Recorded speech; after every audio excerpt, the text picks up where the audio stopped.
আজকে ভাঙচুর করবো। আজকে তারা সুপার সানডে নাম দিয়ে তারা বিভিন্ন কলেজ ইউনিভার্সিটি স্টুডেন্টদের জড়ো করে, যারা আমাদেরই ভাই আমাদেরই বোন, তাদেরকে জড়ো করে তারা আমাদের হামলা করতে আসে। ইভেন সকাল 10টা থেকে তারা যখন হামলা করে তখন তারা হসপিটাল বিল্ডিং সব কিছু অফ করে দিয়ে তারা কন্ট্রোলে নিয়ে নেয়। এরপরে তারা ওয়ার্ডের থেকে যারা ক্রিটিক্যাল পেশেন্ট ছিল তাদের বাদে বাকি যারা পেশেন্ট ছিল তাদের বের করে দেয়, এবং বের করার জন্য তারা আমাদের কলেজ গেটটি ব্যবহার করে, কারণ ওইগুলো গেট তারা অফ করে দিয়েছিল এবং কাউকে ঢুকতে বা বের হতে দিচ্ছিল না। তো ওই মোমেন্টে তারা যখন এটা ইউজ করে, তো সেখানে আসলে আমাদের বলার কিছু নাই, প্রশাসন কী করছে তারা নিজেরাই জানে। তো এরপরে তারা হঠাৎ করে 12টা 1টার দিকে যখন আমাদের ক্লাস চলমান, আমাদের যাদের সামনে প্রফেশনাল এক্সামিনেশন তারা বাদে বাকি যাদের ক্লাস চলমান আছে তারা সবাই এইখানে এসে ক্লাস করতেছে, এবং তাদের বিভিন্ন সময় পরীক্ষা ছিল, পরীক্ষা অ্যাটেন্ড করতেছিল। এই সময় এরকম একটা সময় তারা প্রায় 10-15 জন প্রথমে গেটটা খুলে, এরপরে 100-200 জনের মতো স্টুডেন্ট বা কারা আমরা জানি না, তারা ভিতরে গিয়ে আমাদের ভাঙচুর শুরু করে।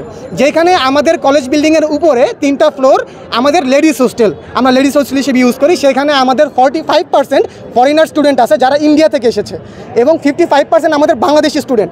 তাদের নিরাপত্তার ইস্যু তারা চিন্তাও করে নাই, তারা ডিরেক্ট কলেজ বিল্ডিংয়ে গিয়ে হামলা দেয়। কলেজ বিল্ডিংয়ে কোনো পেশেন্ট দেখার নিয়ম নাই, পেশেন্টের সাথে কলেজ বিল্ডিং কোনোভাবেই জড়িত না। শুধুমাত্র ডাক্তার, যারা পেশাগত ডাক্তার, যারা ডাক্তার সার্টিফাইড, তারা শুধুমাত্র আমাদের হসপিটাল বিল্ডিংয়ে যেতে পারে এবং তারা ওইখানে চিকিৎসা করতে পারে। এছাড়া আমাদের স্টুডেন্টদের সাথে তাদের কোনো সম্পৃক্ততা নাই। এখানে একটা অভিযোগ আসছে যে হসপিটাল বিল্ডিং এর মধ্যে নিয়ে কিছু স্টুডেন্টদেরকে মারধর করা হয়েছে, তারপরে ভাঙচুর শুরু হয়েছে। এটা কতটুকু সত্যি? আচ্ছা, এটা একদমই একটা বেসলেস কথা। কেন আমি আপনাকে জিনিসটা বলি, আমাকে কেন বলি এই জিনিসটা বলি। এখানে আজকে আমাদের তো সবারই মোটামুটি প্রফেশনাল এক্সাম শুরু হয়েছে বা শুরু হবে। তো সবাই আমরা এখন এইদার ক্লাস করতেছি, এটা প্রিপারেটরি লিভে আছি, আমরা সবাই পড়াশোনা করতেছি, আমাদের এত আসলে সময় নেই যে আমরা যে মারামারি করবো। তো এখানে আজকে সকালবেলা ওনারাই কর্মসূচিতে কলেজের স্টুডেন্টদের দেওয়া, তারা আসছে, তারাই মারামারি করছে, তাদের নিজেদের মধ্যে হয়তো বা সংঘর্ষ হয়ে থাকতে পারে। বাট এখানে আমাদের ন্যাশনাল মেডিকেল কলেজের কোনো স্টুডেন্ট এখানে জড়িত না। এটা সবারই পরীক্ষা চলতেছে, সবাই পরীক্ষা নিয়ে খুবই ব্যস্ত, সবাই প্রফ নিয়ে ব্যস্ত আছে। তো এখানে তাদের মধ্যেই মারামারি লেগে থাকতে এখানে তো আমাদের কোনো ইনভলভমেন্ট নেই।